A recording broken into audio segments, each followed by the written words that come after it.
ഇപ്പോൾ നിങ്ങൾ ഈ കണ്ട സ്ഥലം കുട്ടനാടൊന്നുമല്ല. ഇത് ആക്ച്വലി ഗുണ്ടൽപേട്ട മൈസൂർ റോഡിലുള്ള ഒരു കായലാണ്.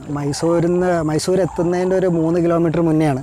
ആക്ച്വലി ഒരു ജംഗ്ഷൻ ഉണ്ട്, റിംഗ് റോഡ് ഉണ്ട് ഇവിടെ, നഞ്ചങ്കോട് സർക്കിൾ, ബാംഗ്ലൂരിലേക്ക് തിരിയുന്ന ബൈപ്പാസ് റോഡ്, അതിൻ്റെ അടുത്തുള്ള ഒരു ലേക്കാണിത്.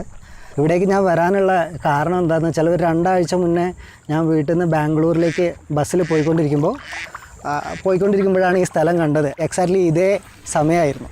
അപ്പോൾ സൺസെറ്റ് ആയിക്കൊണ്ടിരിക്കുന്ന സമയമായിരുന്നു. എൻ്റെ കയ്യിൽ ക്യാമറ ഒന്നും ഉണ്ടായിരുന്നില്ല. പിന്നെ അതുമല്ല, ഞാൻ രാത്രി ബാംഗ്ലൂരിലേക്ക് പോകാനുള്ള ട്രെയിൻ ടിക്കറ്റും ബുക്ക് ചെയ്തായിരുന്നു. അപ്പോൾ എനിക്ക് ഇവിടെ ഇറങ്ങാൻ പറ്റിയില്ല. അപ്പോഴേ ഞാൻ മനസ്സിൽ വിചാരിച്ചാണ് ഒരു ദിവസം ഇങ്ങോട്ടേക്ക് വരണം, വന്നിട്ടൊരു സൺസെറ്റിൻ്റെ ഒരു ഫോട്ടോ എടുക്കണമെന്നുള്ളത്. ആക്ച്വലി എൻ്റെ പ്ലാൻ എന്താണെന്ന് വെച്ചാൽ 3 ഫോട്ടോ എടുക്കുക. ഒന്ന് ബിഫോർ സൺസെറ്റ്, പിന്നെ ഒന്ന് ആഫ്റ്റർ സൺസെറ്റ്. അങ്ങനെ 3 ഫോട്ടോ എടുക്കുക എന്നുള്ളതാണ് എൻ്റെ പ്ലാന്. ഇപ്പോൾ സണ്ണ് സെറ്റായിക്കൊണ്ടിരിക്കുകയാണ്. അപ്പോൾ ഒരു ഫോട്ടോ അതൊന്ന് എടുത്തു നോക്കാം.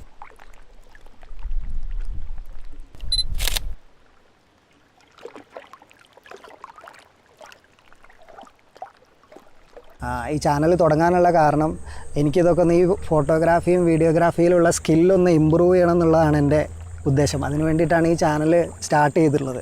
നിങ്ങൾ ഈ വീഡിയോ കണ്ടിട്ട്, എൻ്റെ ഈ ഫോട്ടോസും കണ്ടിട്ട് നിങ്ങളെ അഭിപ്രായം പറയാം. നല്ലതാണെങ്കിലും അതിൽ തെറ്റുണ്ട്, ഒബ്വിയസ്ലി തെറ്റൊക്കെ ഉണ്ടാവും. ആ തെറ്റുണ്ടെങ്കിൽ എന്തായാലും പറയാം. കാരണം നിങ്ങളങ്ങനെ ഉള്ള തെറ്റ് നിങ്ങൾ ചൂണ്ടിക്കാണിക്കുമ്പോഴാണ് ഞാൻ ഇമ്പ്രൂവ് ആവുക. അപ്പോൾ എനിക്ക് ഭാവിയിൽ 1-2 ഡോക്യുമെൻ്ററീസ് ഒക്കെ എടുക്കണമെന്നുണ്ട്. അതിന് വേണ്ടിയുള്ളൊരു തയ്യാറെടുപ്പാണ് ഈ ചാനൽ. സൺസെറ്റ് ആയിക്കൊണ്ടിരിക്കുകയാണ്. ഒരു സൺസെറ്റിൻ്റെ ഫോട്ടോ ഇനി അടുത്തെടുത്ത് നോക്കാം.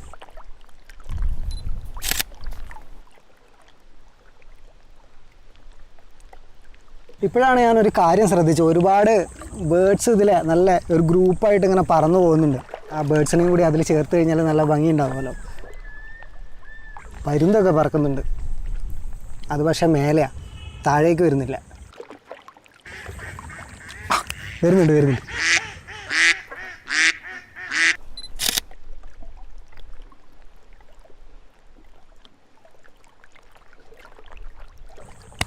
അടിപൊളി. പിന്നെ എൻ്റെ ഇൻസ്റ്റാഗ്രാം ID ഞാൻ പറഞ്ഞല്ലോ, �travelstories.jpg. അങ്ങനെ ടൈപ്പ് ചെയ്ത് കഴിഞ്ഞാൽ നമ്മളെ അക്കൗണ്ട് വരും. ഇതാണ് നമ്മളെ അക്കൗണ്ട്. അപ്പോൾ ഞാൻ അതിൽ കുറേ ഫോട്ടോസ് ഷെയർ ചെയ്തിട്ടുണ്ട്. അപ്പോൾ അതൊക്കെ നിങ്ങൾക്ക് ഇഷ്ടപ്പെട്ടിട്ടുണ്ടെങ്കിൽ നിങ്ങളെ അഭിപ്രായം പറയാം. അപ്പോൾ ഞാൻ എപ്പോഴും പറയാറുള്ള പോലെ ഇതിലും നല്ലൊരു വീഡിയോ ആയിട്ട് അടുത്ത ആഴ്ച വരാം. ബൈ.